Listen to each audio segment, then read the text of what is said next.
नमस्कार। आज के इस खास चर्चा में आपका बहुत बहुत स्वागत है। आज हम एक ऐसी अद्भुत बात पर गौर करने वाले हैं जहां हमारी गहरी आध्यात्मिक भक्ति और सदियों पुरानी पब्लिक हेल्थ प्रैक्टिस दोनों आपस में मिल जाती हैं। और हाँ, आज इस पूरी यात्रा में हमारे साथ एक बेहद खास एनिमेटेड कैरेक्टर भी हैं। ध्यान से देखिए, ये बिल्कुल हमारे मोदी जी जैसे दिखते हैं ना। आज यही पूरे भक्ति भाव के साथ हमें शीतला माता के इतिहास, उनके उद्गम और वर्तमान मान्यताओं के बारे में समझाएंगे। तो चलिए शीतला अष्टमी के इस रहस्य को डिकोड करते हैं। अब एक सवाल जो अक्सर हमारे दिमाग में आता है, आखिर क्यों हर साल वसंत ऋतु आते ही लाखों लोग जानबूझकर ताज़ा और गर्म खाना खाने से बचते हैं, और तो और एक खास दिन घरों में चूल्हा तक नहीं जलाया जाता। सोचिए इसके पीछे क्या वजह हो सकती है। भाग 1, द डिवाइन हीलर यानी दिव्य चिकित्सक। इस रहस्य की तह तक जाने के लिए हमें सबसे पहले देवी शीतला माता के स्वरूप को समझना होगा। देखिए, शीतला नाम ही संस्कृत के शीतल शब्द से आया है, जिसका सीधा सा मतलब है ठंडा या एकदम शांत। ये पर्व चैत्र महीने की अष्टमी को मनाया जाता है, यानी होली के ठीक 8 दिन बाद। ये टाइमिंग सच मानिए बहुत ही क्रूशियल है, क्योंकि यही वो समय है जब हल्का हल्का सुहाना वसंत खत्म हो रहा होता है और भयंकर चुभने वाली गर्मियों की शुरुआत हो रही होती है। मौसम एकदम से करवट लेता है। हमारे एनिमेटेड मार्गदर्शक हमें बड़े ही भक्ति भाव से बताते हैं कि लोक कथाओं के मुताबिक ज्वरासुर यानी बुखार के दानव को हराने के लिए ही देवी दुर्गा ने शीतला माता का रूप लिया था। खासकर बीमार और संक्रमित बच्चों को शीतलता देने के लिए माता प्रकट हुई। जरा सोचिए, जब हमारे पास आज की तरह मॉडर्न वैक्सीन्स नहीं थीं, तब ऐसी जानलेवा महामारियों से बचाने वाली माता ही हमारी सबसे बड़ी रक्षक थीं। भाग 2, पवित्रता के प्रतीक। माता के प्रति लोगों की जो गहरी भक्ति है ना, उसे कुछ खास प्रतीकों से दर्शाया जाता है। और मजे की बात यह है कि ये प्रतीक सिर्फ आध्यात्मिक ही नहीं है, बल्कि प्रैक्टिकल हाइजीन का एक बेहतरीन उदाहरण है। माता की दिव्य प्रतिमा को ध्यान से देखिए। गधे की सवारी विनम्रता और सहनशीलता सिखाती है। उनके हाथ में जो झाड़ू है वो साफ सफाई और गंदगी दूर करने का प्रतीक है। ठंडे पानी का कलश बीमारियों में राहत देता है, और उनके साथ मौजूद नीम की पत्तियां, वो तो हम सब जानते हैं कि आयुर्वेद में कितनी बड़ी औषधि हैं। माता की हर एक चीज हमें प्रिवेंटिव हेल्थ केयर का एक पक्का सबक सिखाती है। चेचक, खसरा और चिकन पॉक्स जब गर्मियां बढ़ती थीं तो ये बीमारियां कहर बरपाती थीं। ऐसे में ऐतिहासिक तौर पर लोग गर्मी से जुड़ी इन भयानक बीमारियों से बचने के लिए माता की शरण में जाते थे और पूरे भक्ति भाव से उनसे सुरक्षा की गुहार लगाते थे। भाग 3, ठंडे भोजन की परंपरा। अब हम आते हैं इस त्योहार के उस पहलू पर जो इसे सबसे अलग बनाता है, और वो है इसका खान पान। ये पूरी तरह से माता के शीतल और शांत स्वभाव को समर्पित है।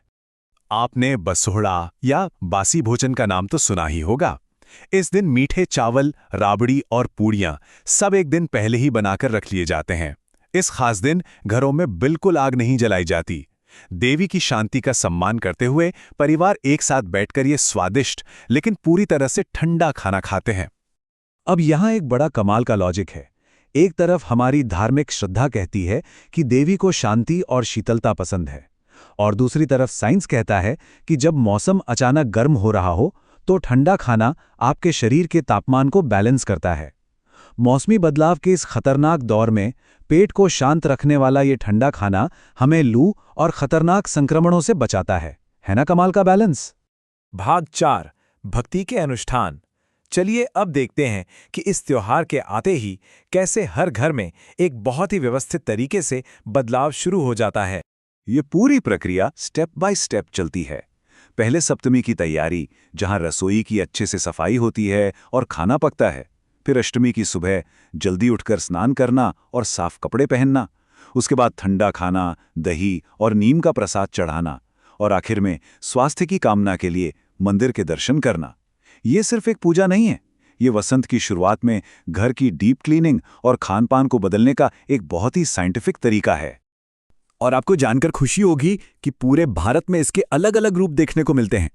राजस्थान में इसे बसोड़ा कहते हैं, जहां सुबह मंदिर जाने के बाद पारंपरिक डिशेस शेयर की जाती हैं। गुजरात में ये शीतला सातम है, जो जन्माष्टमी से पहले आता है। यूपी और एमपी में भक्ति गीतों और मेलों का आयोजन होता है।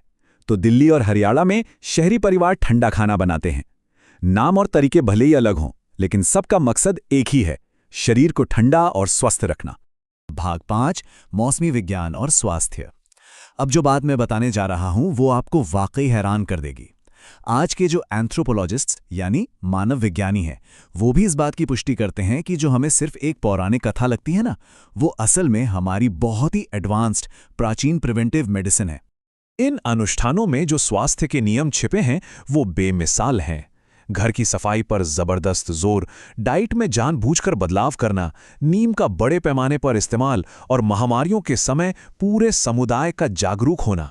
सोचिए, मॉडर्न अस्पतालों के बनने से बहुत पहले इन्हीं पवित्र धार्मिक नियमों की वजह से लोग मौसम बदलते ही पब्लिक हेल्थ की इन बेहतरीन आदतों को अपना लेते थे। और आग न जलाने का जो नियम है उसका फायदा देखिए।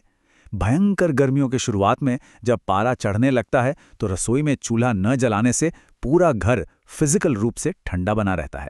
ये कितना सिंपल लेकिन कितना प्रैक्टिकल उपाय है। भाग 6, स्थायी सांस्कृतिक ज्ञान। ऐसा बिल्कुल मत सोचिए कि ये प्राचीन रीति रिवाज आज के मॉडर्न दौर में कहीं खो गए हैं। सच तो ये है कि आज ये और भी ज्यादा निखर कर सामने आ रहे हैं। अगर हम आज इसका प्रभाव देखें तो 30% हिस्सा हमारी लोक संस्कृति को बचाने का काम कर रहा है, 30% कम्युनिटी केयर को बढ़ावा दे रहा है, 20% मौसमी स्वास्थ्य को और बाकी 20% हमारे आध्यात्मिक लचीलेपन को मजबूत कर रहा है। धर्म से कहीं आगे बढ़कर आज ये त्योहार परिवारों को जोड़ने और हमारे होलिस्टिक वेलबींग का एक बहुत मजबूत आधार बन गया है। और हमारे डिजिटल युग ने तो इसे जैसे पंख ही लगा दिए हैं। आज के युवा सोशल मीडिया पर बसोड़ा की रेसिपी, इसके पीछे के अनुष्ठान और अपनी सांस्कृतिक यादें खुलकर शेयर कर रहे हैं। वो अपने पूर्वजों के इस मौसमी ज्ञान को पूरी दुनिया के सामने गर्व से पेश कर रहे हैं। तो इस पूरी चर्चा का शाश्वत संदेश क्या है? यही कि सफाई से स्वास्थ्य आता है। जीवन में शांति और संतुलन बहुत जरूरी है। हमें प्रकृति और मौसम के चक्रों का हमेशा सम्मान करना चाहिए। शीतलता सिर्फ शरीर की नहीं होती, यह हमारे मन की शांति, हमारे विचारों की पवित्रता और एक गहरे आध्यात्मिक संतुलन का भी प्रतीक है, जो हमें एक बहुत ही सोचने वाले सवाल पर लाकर खड़ा कर देता है। आज हम जिस अत्याधुनिक वेलनेस और हेल्थ साइंस की बात करते हैं, उसमें से कितना हिस्सा हमारे पूर्वजों ने हजारों साल पहले ही खोज लिया था? ये सच में सोचने वाली बात है। आज की इस खास चर्चा में हमारे इन खास मार्गदर्शक के साथ जुड़ने के लिए आपका बहुत बहुत धन्यवाद। ऐसे ही सीखते रहिए और ज्ञान के इस अद्भुत सफर में हमेशा हमारे साथ बने रहिए।